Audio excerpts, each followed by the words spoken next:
Et notre invitée ce soir est maître Nathalie Tomasini. Bonsoir. Bonsoir. Vous avez été l'avocate de Jacqueline Sauvage. C'est une femme, c'est une mère, mais c'est aussi un symbole qui disparaît aujourd'hui.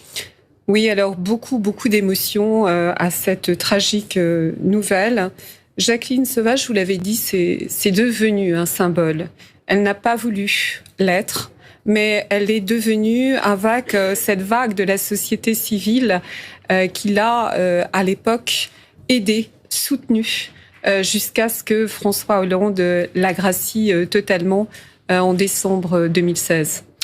Coupable et victime, est-ce que c'est cette double réalité qui restera de Jacqueline Sauvage, cette double réalité avec toute la difficulté judiciaire qui s'y rattache? Bien sûr.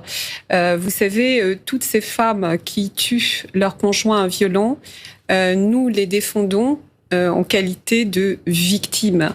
C'est-à-dire que bien sûr, elles sont accusées d'un crime. Elles ont tué un homme. Mais elles sont victimes de violences conjugales répétées pendant des années. Ce qui était le cas de Jacqueline Sauvage, je le rappelle, 47 années de violences conjugales.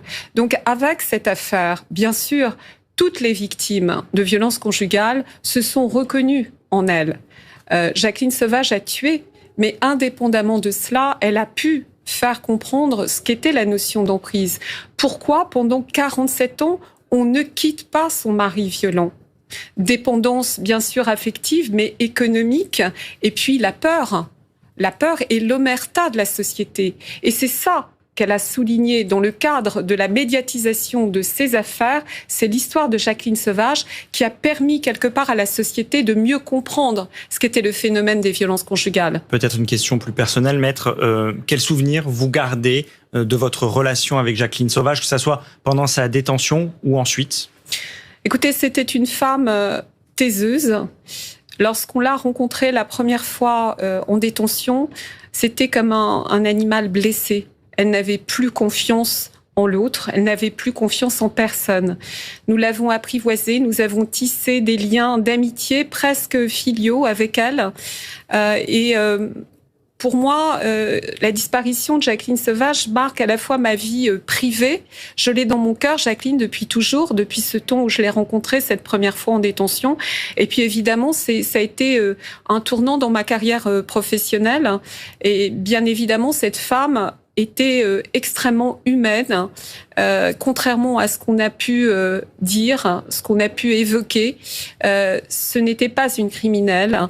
Elle a tué pour ne pas mourir, comme beaucoup d'autres femmes, malheureusement, vont encore le faire.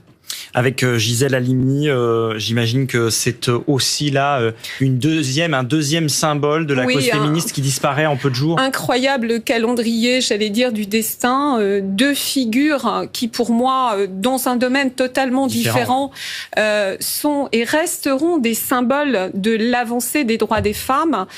Bien sûr, Gisèle Halimi, avec le procès de Bobigny, avec la criminalisation du viol, avec la loi sur le droit à l'avortement, et Jacqueline Sauvage sur cette prise de conscience de la société, sur cette notion d'emprise mise sur la table, mise au grand jour. C'est très important, c'est même...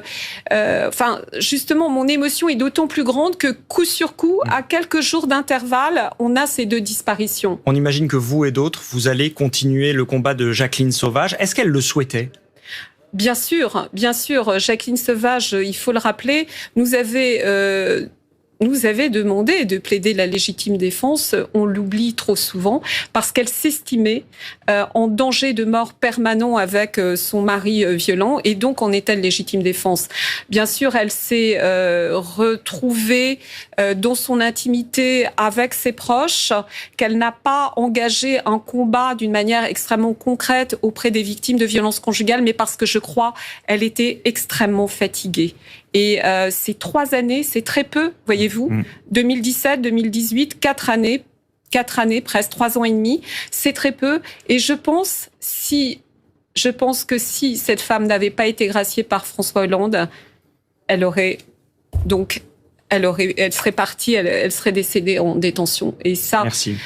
Et ça, je pense qu'il faut remercier aussi François Hollande de l'avoir gracié. Merci Maître Tomasini pour cette première réaction suite au décès de votre ancienne cliente Jacqueline Sauvage. Justement, autre réaction, celle de François Hollande. Aujourd'hui, si je suis ému par sa disparition, je sais aussi que Jacqueline Sauvage est décédée en liberté, a notamment écrit sur Twitter l'ancien chef de l'État. C'est ce que vous nous disiez à l'instant. Merci Maître d'avoir été en direct avec nous. Dans l'actualité,